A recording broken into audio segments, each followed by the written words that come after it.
Assalamualaikum warahmatullahi wabarakatuh. Perkenalkan, nama saya Linda Sri Suyanti dari Stikes Widya Dharma Husada dari program studi S1 Farmasi Klinis dan Komunitas dari kelas 004. Di sini saya akan sedikit berbagi ilmu mengenai sejarah bahasa Indonesia. Sebelum kita mengenal sejarah bahasa Indonesia, kita harus mengenal dulu apa itu bahasa Indonesia. Bahasa Indonesia adalah bahasa resmi bangsa Indonesia yang digunakan untuk pemersatu bangsa Indonesia. Sejarah bahasa Indonesia. Sejarah bahasa Indonesia dibagi menjadi 3 periode. Yang pertama, periode sebelum Sumpah Pemuda tahun 1928. Yang pertama, munculnya Inland Outreach Komisi.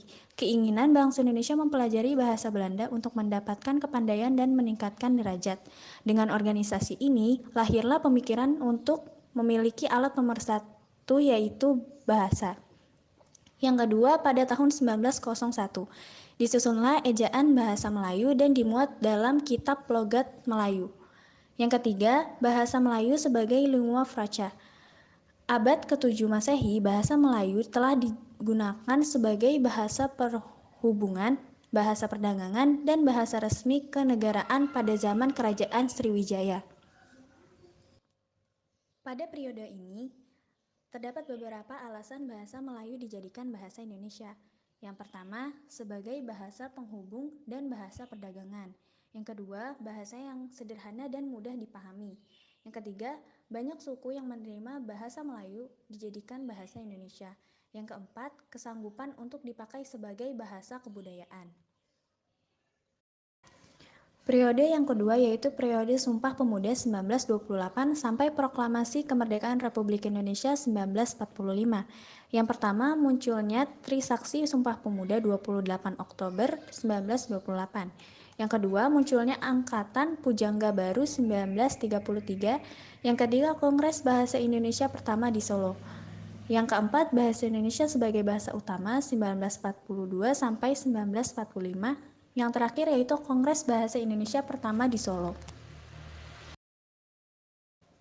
Periode yang terakhir yaitu periode Proklamasi Kemerdekaan Republik Indonesia 1945 sampai sekarang.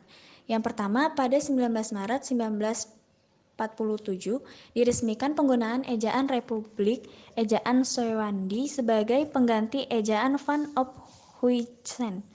Yang kedua, Kongres Bahasa Indonesia II di Medan pada 28 Oktober sampai 2 November 1954. Hal ini menjadi perwujudan tekad bangsa Indonesia untuk terus-menerus menyempurnakan bahasa Indonesia. Yang ketiga, pada 16 Agustus 1972, Presiden Soeharto meresmikan penggunaan ejaan bahasa Indonesia yang disempurnakan sebagai pengganti ejaan sebelumnya. Yang keempat, kurangnya kata dan istilah yang berhubungan dengan iptek, kurangnya penelitian bahasa Melayu, dan kurangnya buku-buku iptek dalam bahasa Indonesia.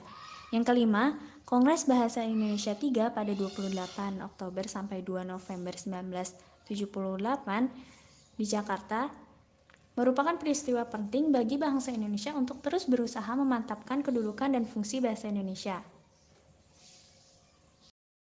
Setelah kita mengetahui sejarah bahasa Indonesia, kita juga perlu mengetahui kedudukan bahasa Indonesia serta fungsi dari bahasa Indonesia. Kedudukan bahasa Indonesia yaitu sebagai lambang kebanggaan kebangsaan, identitas nasional, alat perhubungan antar warga, antar daerah dan antar budaya, serta alat pemersatu suku, budaya, dan bahasa di Nusantara.